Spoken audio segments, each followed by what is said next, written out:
Teenager therapy, because we have problems too. Hey everyone, welcome back to Teenage Therapy. I'm Gael. I'm Kayla. I'm Thomas. I'm Isaac. I'm Mark. And welcome back to the podcast. Welcome. I feel like you know what I feel like that I recently noticed? What? Is the way we used to do episodes is we just used to like come here and be like, oh, so like what should we talk about? And then one of us would be like, oh, I think I got something. And then we would talk about that and that would turn into some sort of like main theme. Like there'd be a lesson in there somewhere. But now it's more of a we plan it and then we're like, okay, we know what we're going to talk about. And I feel like that kind of makes it harder to discuss. Or I guess just be like a little bit more vulnerable because you feel like there's like feels like there's a theme you have to stick with. It doesn't feel as natural. That's true, yeah. It feels like we're like following something instead of just opening that's up and speaking true. from our hearts. I feel like being vulnerable, it's like spontaneous too. It just happens. It just happens. You can't really plan it. Yeah. It feels weird when you do that's true. schedule it. Like, okay, next Friday we're gonna talk about this, and we might cry. Yeah. So Mm-hmm. I do see that. Serious episode this time, casual one next week. That's what we do. Mm-hmm. And I realized like that's a little odd. I feel like maybe that's been like stopping us from reaching our potential. Because there's like a weird dynamic. Because one, we need a schedule so we know what we're doing. We could plan accordingly. But two, kind of like takes away from the conversation sometimes. Yep. So I guess this episode is weird because it's hard to start it. That's the hardest thing. It's like, okay, let's say we're talking about like some serious topic. Let's start, guys. Anyone got thoughts? And it's just kind of odd. But this episode, the topic that I had planned was being selfish, being selfless, getting taken advantage of, and savior complex. And I wrote this down a while ago. So I kind of just pulled it into the list of topic ideas and decided to make it. Not really sure what caused me to think about this though. But you know what I said a while ago? I think I mentioned this all the way back when we did the assumptions video. Is I said I think I have a savior complex. Can you Elaborate? first? Yeah, wait. First, can Elaborate. you say what the savior complex So, is, just in case anybody doesn't? Yes, I did some research on it. Let me tell you about it. So, savior complex is basically someone that believes it is their duty to help others, and it's your responsibility to help others, and sacrifice your own interest and your own beliefs for the greater good of someone else. So, what I wrote down is it's also known as white knight syndrome, and it's when an individual feels good about themselves only when helping someone. They believe their job or purpose is to help those around them and sacrifice their own interests and well-being in the effort to aid others. It's an unhealthy coping mechanism that can do more harm than good. Right. Well, it was really interesting. I think I found out about it because of like a TikTok or something. It's weird because at first it sounds kind of like, oh, that seems like a nice thing. Very really selfless. You're selfless, you're helping others, and you feel good about it. What's bad about it? But the more I researched, the more I realized it's like some sort of coping mechanism for like previous trauma, I guess, that you've had. And something that's interesting is people with savior complexes try to feel in control by fixing the lives of others, often in order to distract themselves from their own anxiety and or powerlessness. Very interesting. It says, if you grew up in a dysfunctional family, you grew up thinking that you can and must make a difference. You believe that you can do it all if you put enough effort. You grow up feeling omnipotent, which is just like invincible. You fail to recognize your own limitations because this is the only way you can feel needed and whole. As a savior, you communicate the message, you can't do this yourself, you're helpless without me. While on the surface, you may express and sincerely believe in the desire for the person to improve and grow. In actuality, you undermine them by taking away their opportunity to learn their life lessons. This is why it will be very challenging for you to set boundaries and end things with someone who is abusive or takes advantage of you. You are terrified of rejection, disapproval, and abandonment. And then as a little fix, it says, be honest and allow yourself to feel the guilt that will inevitably come after acknowledging that you don't actually want to sacrifice yourself anymore. The guilt is natural and part of the process. Eventually it will go away. So that's what a savior complex is. It's basically a complex that just involves like feeling the need to help others, which was interesting. And I didn't know I didn't know that that's why I was like, but I guess I had been feeling that for a good bit. I think especially when it comes to like friendships and relationships, I think I always feel a need to like be the one to help them with like their problems and like help them with everything. And I have like this mindset that like I can do it and like I'm capable of it, and if I just try hard enough, like I can make like a difference. Which isn't really healthy, and I didn't really even realize it till recently. Um and it's nice because I wish I kind of realized this sooner. It would have helped me quite a bit, especially when setting boundaries and just on myself, because I think a lot of people see when you tell someone, you know what, like I don't really have the right headspace to help you with this. A lot of people take that the wrong way. They either take it as you not caring enough, they take it as abandoning them, they take it in so many wrong directions when it really just is like setting a boundary. And I am enjoying the fact that I get to talk about it because I'm sure there's a lot of you, I'm sure you're listening and you're probably like, whoa, wait, this kind of applies to me. So if it does apply to you, I hope you realize that maybe you need to do some reevaluation and maybe set some boundaries with people when it comes to that.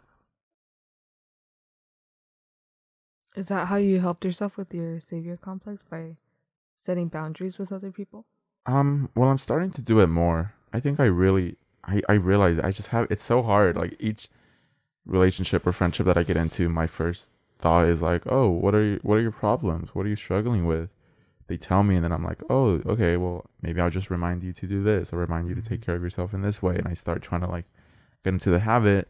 And each, like, you know, maybe each conversation I'll be like, oh, have you done this yet? Have you done this yet? And I think that could easily be mistaken as just I guess just as caring for them. But I think eventually when it gets excessive, it just turns into like a more like a I don't know what the word to describe it, but like a teacher and a student type of situation. Like, oh, I help you more than, we're not equals. Like I'm above you and I'm helping you, instead of just being an equal, right? And so recently I have been trying to realize that, and realize when I need to just, even though it's hard and I always feel guilty and it's just difficult, I need to just be like, well, if you have problems, I'll be here with you, but those are like your own responsibility. Like there's nothing I can do about that, which has helped, but definitely still relatively new.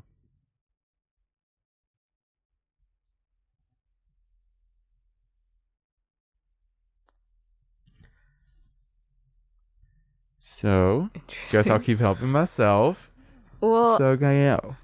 I This topic is a don't little, I don't know. think I have a savior complex. I mean, of course I want to help people, but when I first meet somebody, like, contrary to Gael, I don't think like, what's their problems and how can I help them? So I don't think I have that. I think you're the first person I've met Really? that has a savior complex, or I haven't been able to notice it in other people, if anything. So that's interesting. Only place I could maybe see it or like think of an example of a person having a savior complex is teachers and students. They feel like some teachers, like in movies, you know, they have like duty to help these students and all of that, and that's like maybe the only example where I do see this. Like, you know the movie on Freedom Riders? That's what I'm thinking of. Oh, I kind of thought of Christopher Columbus. Oh yeah, that Like- too. You know? That too. Interesting. Can you put the mic closer, by the way? Yeah. I don't think I have a savior complex. I'm like Kayla, like I like to help people, and I like hearing about like other people's problems and like offering whatever assistance I possibly can to help them. But I don't think I like go out of my way and like sacrifice myself in order to like solve another person's problems. Mm. Mm-hmm. Yeah. I understand where you're coming from, Gail, but I don't think it's to the extent where you go into a friendship and you immediately ask about like the problems, right? You said, or like how does it work? Not always. It's just sort of like, I guess it just naturally happens. I get close to someone, Mm-hmm. and then eventually they open up. They're like, "Oh yeah, this sucks." And then as soon as I realize what they're struggling with, I like unconsciously start just thinking about that. Like, how could I help them? How could I help them in this way? I've done that many times, and I always thought like, isn't it just caring for the person, and isn't it just like your morals? Like you're just trying to be helpful to like a friend. I think there's a fine line. There's a fine line. That's why it's kind of confusing, because there's a fine line between when it's a savior complex and when it's just like you caring. I think once you start sacrificing your own happiness and your own needs to care for them because you feel like you're the only one that could help them and they won't be able to help themselves, Mm-hmm. then I think that's when it kind of becomes a little bit more of an issue. That's true. Okay, so like you think they're not capable of doing it themselves, but you think you can. I guess so. I guess that's the subconscious message that I let out.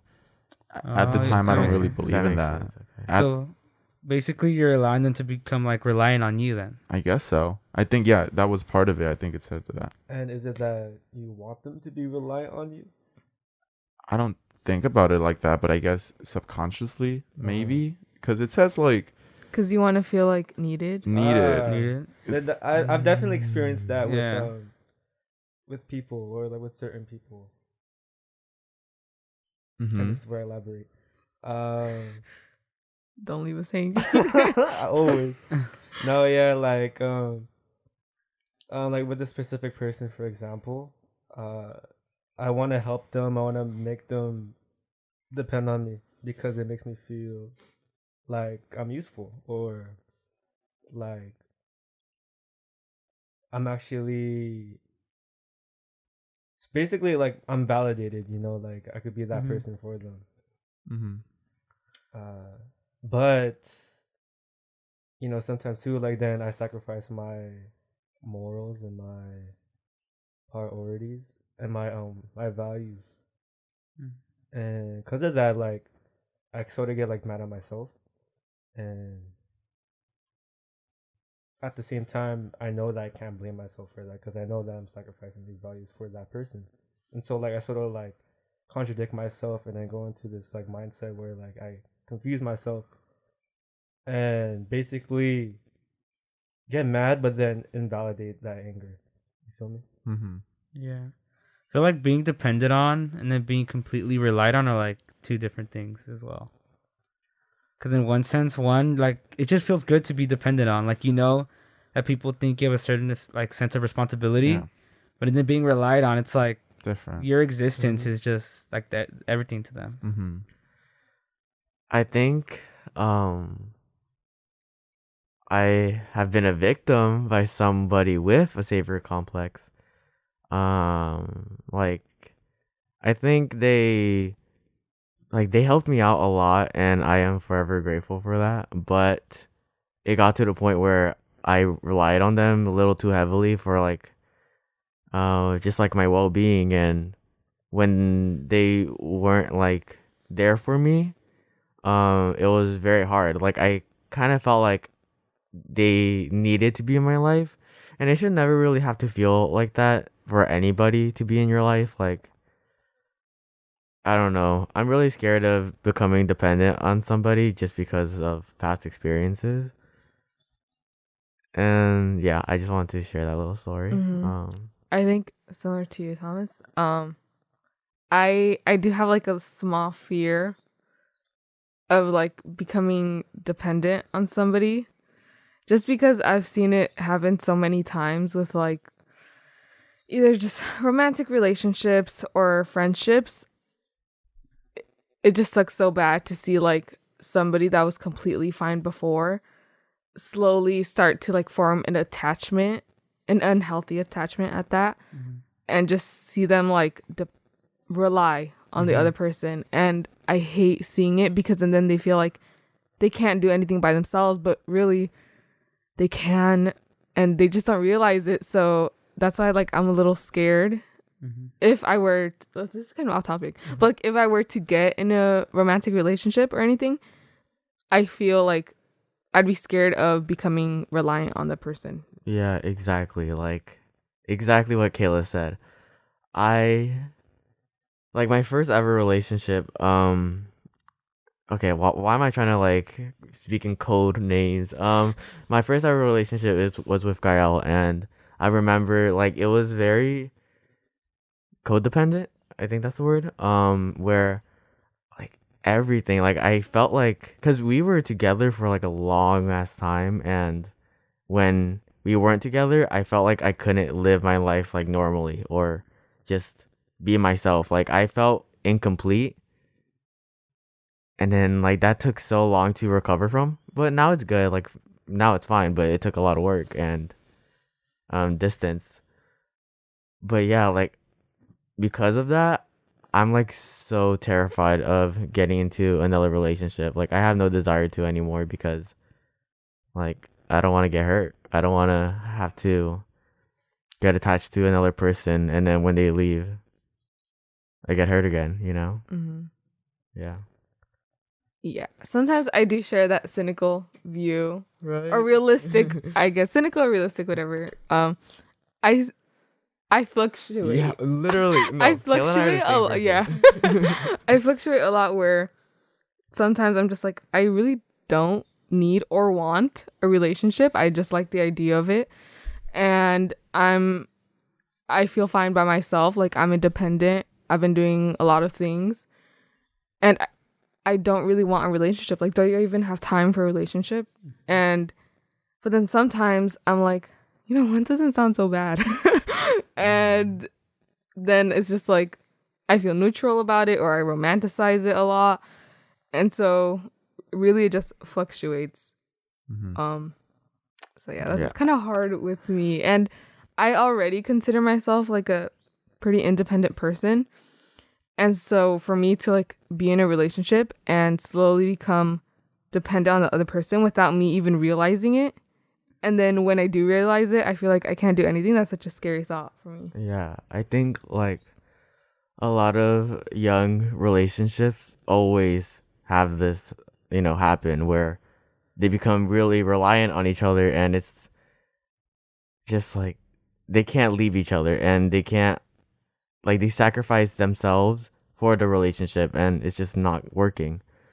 And it's but when you like I always I always want a boyfriend. It's like I always think about like like it would be nice like to have somebody like hold me right now, or like just give me a hug. But I really think about all the work and the risks and the consequences and it's just not worth it right now for me. I think I think a lot of people I think I said this in the past where a lot of people don't ever reserve time for themselves to grow. Like throughout their entire lives, like while they're growing up and developing, they're constantly relying on other people to live their life. And then when they're by themselves, it's like super hard for them. Yeah, just saying. Yeah, I think going back to like the reliance versus like depending, I do think there's a big difference between someone relying on you and someone depending on you. It's very subtle, I think, because they both sound okay. I think it's just when it's taken to the extreme. Yeah. An extreme codependence towards you is, I think, the word instead of just dependence, but like a codependence.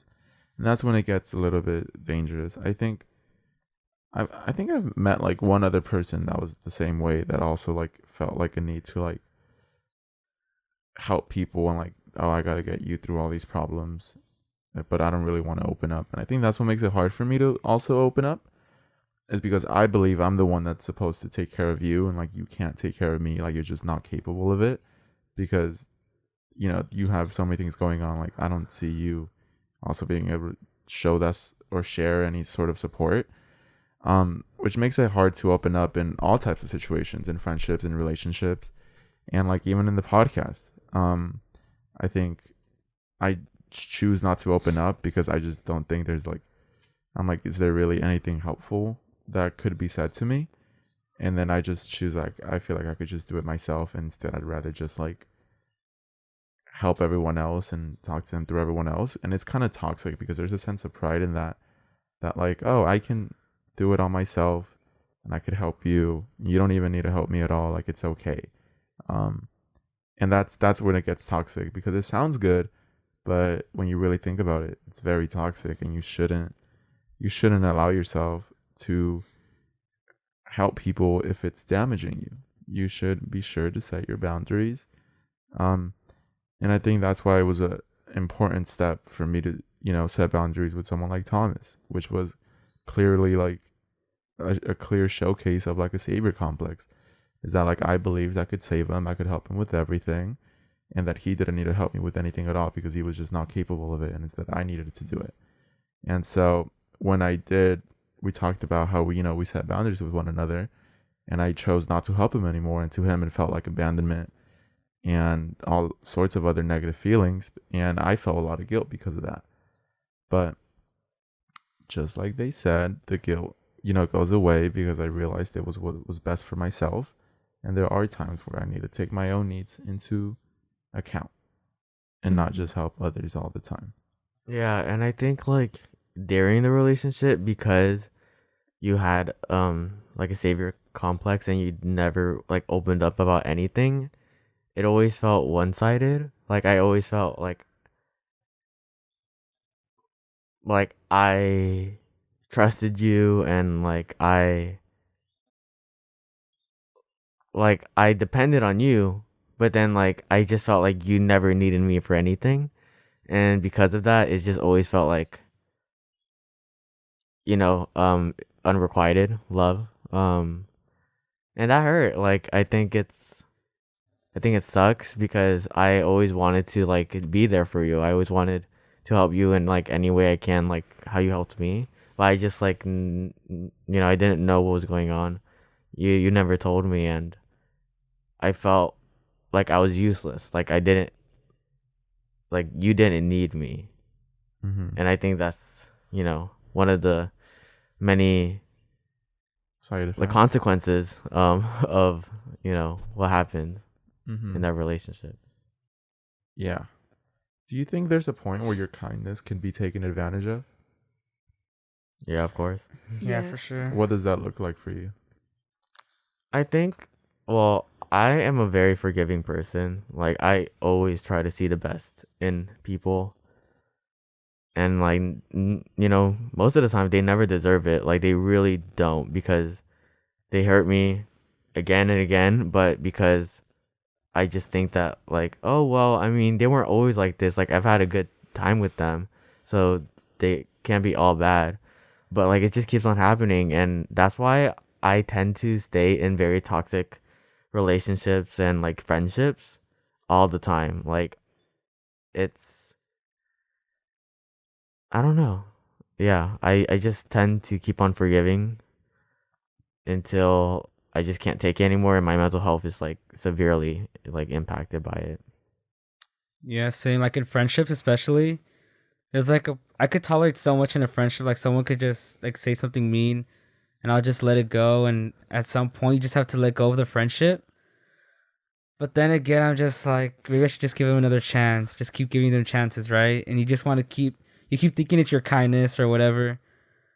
But at that point, they're just taking advantage of you. They're just using you as an outlet of their emotions, and you can't really, have a healthy relationship with them. Yeah, and I think that's why like now I'm like I don't tolerate like bad friends as easily anymore, because it's like Same. it's exhausting as Dude, fuck. I would still consider people like that my friends. I don't know what I was thinking, and I still do. But like now that I think of it, if they came up to me, I just wouldn't even consider them friends. Yeah. Like, did you guys do that? Like, you usually consider like a lot of people just like your friend, even though you wouldn't really talk to them. Because I remember Gail saying he wouldn't. I don't consider them like my friend. Like, But you consider them your friend, you know. Like you still call them like a friend. Like it's weird, right? I mean, for me, like I act friendly to them, yeah. but Yeah. I mean, the thing is though, like I I don't treat them the same as somebody that I do call a friend. You know, A friend or a friend? friend, Oh. friend. Oh, I mean, I still call them like a friend, but I'm not like friend with them. I'm just Yeah. like, oh yeah, they're my friend. Like, yeah. you know, Yeah, like, yeah, no, yeah. Yeah. I feel like I treat like those not friend, but just friend people like nicer. I see. Cause like I'm not close to them yet, so like I want to see if we can like actually become friends. And if I'm like just messing around with them, like I don't know their boundaries. So what if I say something wrong? But when you're like closer with people, you know their boundaries, and you could be like a little like mean or just show like more of your emotions. Mm-hmm. So yeah, Yeah. so difficult. Yeah, it's a weird distinction. oh, I thought you had something to say. Never I don't mind. think so. Or did you say imagine? Why imagine? Yeah. I don't know. I say that a lot. Imagine Dragons. Imagine. Yeah. Okay. Trying to think. Or before, I don't think I was an ass forgiving person because I would just like hold grudges internally, and I would just like carry it around until like it just made me so tired. Uh-huh. And I think that's just when I realized like forgiveness is more for me than it is for the other person, and that made it a lot easier to just like move forward and like not feel so tired all the time. Yeah. I'm sort of the opposite. I don't really hold grudges. I kind of let it go easily, more easily than I should be. And I feel like that's because I guess I'm scared of confrontation. I'm scared of letting that person go. I don't know, there could be many different reasons, but I do find myself being in positions that I do not want to be. Yeah, I think for me, I'm the same as Thomas, which is that I'm very naive when it comes to trust and forgiveness, and I keep forgiving people, and I just always have a tendency to believe the best in people and look for the best in people, and you get to a point where it's like stupid to do that, because clearly that's not who they are, but I just assume that like they can change, which goes back to the his whole savor complex thing. So I'm still very like, I wish I could be one of those people that just like cut off someone with the smallest thing. If someone harms them, they're like, you know what, no, you're done, like I'm not talking to you again. Yeah. I think it's easier to do that when it's like newly forming friendships because there's not as much like history with them. But when it's with somebody that you've known for like so long, for years, obviously it's going to be like harder to let go of that attachment. Yeah. So I guess that's why it's easier to like recognize the red flags early on so that you can just be prepared or, if you feel the need to cut them off, then cut them off. Mm-hmm. Yeah. Yeah. We talked about a lot of things in this episode. I was kind of a little all over the place. Yeah. Yeah. Sorry. Yeah, I guess that's how our episodes used to be. Yeah. But I kind of do like jumping from like topic to topic, It's Yeah. better. Yeah. in my It's a opinion. lot better. Mm-hmm. Yeah. Have you guys like encountered an instance where you found yourself being taken advantage of? Just in terms of helping others, Mm-hmm. I have this like philosophy that like I'll just help you out, like even if I'm not like getting anything in return, like I'll just help you because I believe like helping people is like, see, it's the same shit every Mhm. savior conflicts, and Oh, I just shit. think helping people is so great. That's so stupid. Oh my god, I'm gonna have to reevaluate my entire fucking personality. I was about to say that like I don't mind helping people and like not getting anything in return. Like it makes me happy when I help people. Uh-huh. Maybe I shouldn't. Maybe I shouldn't do that anymore. I mean, there's this thing called delayed gratification. Yeah, I do it because out of my own good. Uh-huh. Like I Mhm. don't mind sharing whatever it might be that like someone needs help with. Like Uh-huh. I'm okay with just sharing all that because I like helping people, and if it helps you, that's okay.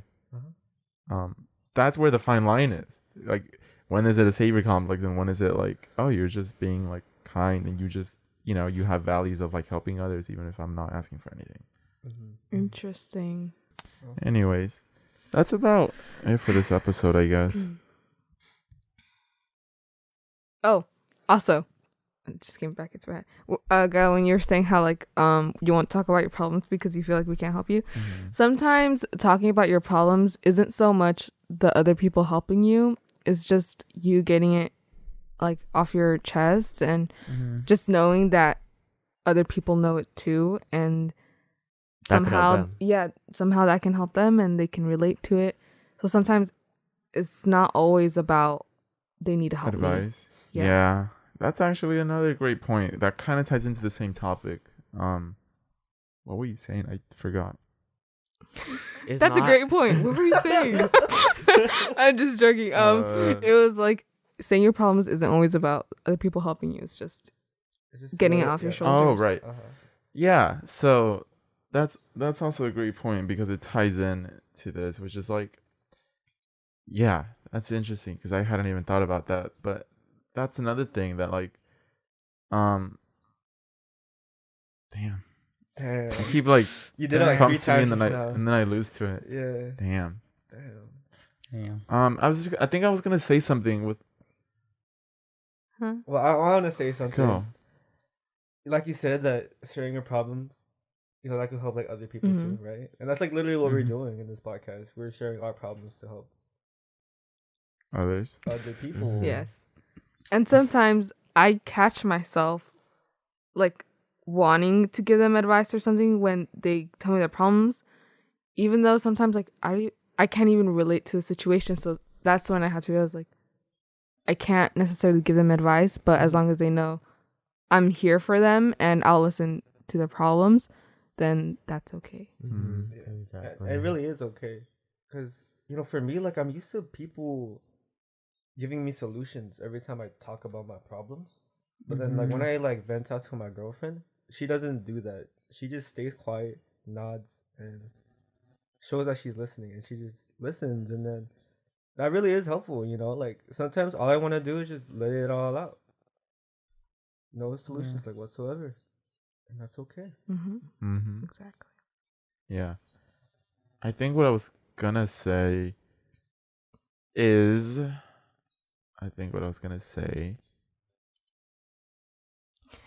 Take your time. You got it. Let her out. this is so hard. Sometimes I literally like can't focus on it. And, like it's there and then as soon as I speak it's gone.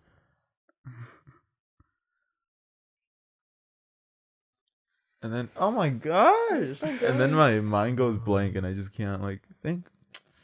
Anyways. I want to know. Tell me. Tell us. Anyways, Tell what? me.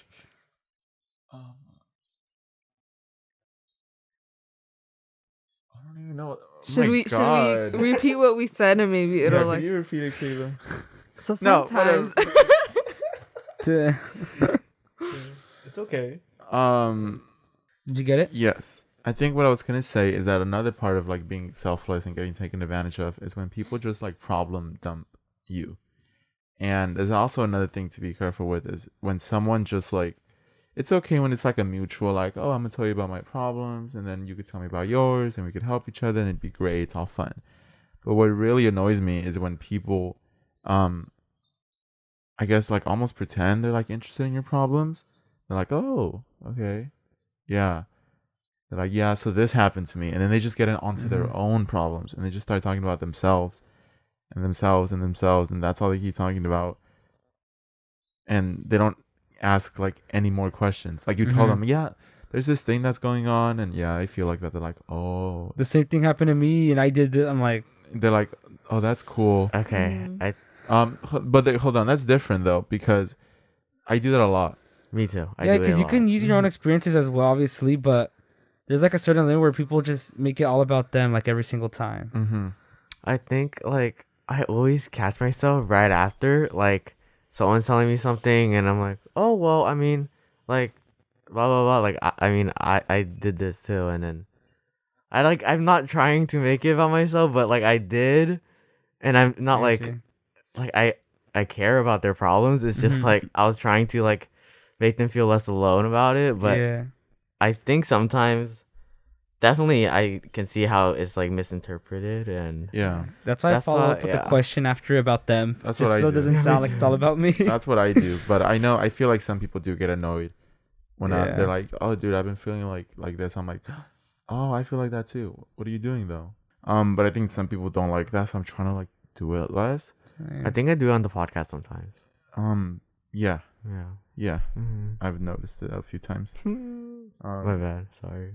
It's okay. Just blame it on you being a Leo or something. Yeah. I don't know. I was kind of thinking that. But Gal is a Leo rising. Like I don't know why Gal gives so much shit about Leos. He is a Leo rising. I've been telling you, I'm just He is a joking. Leo inside. It ain't that serious. But what's it called? Yeah. But it also be careful not to have people problem dump on you. Because it is not only damaging, it's just exhausting. Your friends are not therapists. Makes friends Mhm. feel one-sided. Yeah. So yeah, there's that to watch out for. Anyways, that's about it for this episode. Talked about a couple of things. Very fun. Hopefully you enjoyed it, and hopefully you maybe even learned something about yourself or realized something like, oh shoot, am I doing that? And that's the goal. Think about it. Are you doing what we're doing? I hope you're not. Learn from us. Be more self-aware. Be more self-aware about your relationships to people and the mutual respect you guys should have for one another. And it's not your job to fix someone else. Okay? Anyways, thank you for listening, and we'll see you in the next episode. Bye. Bye.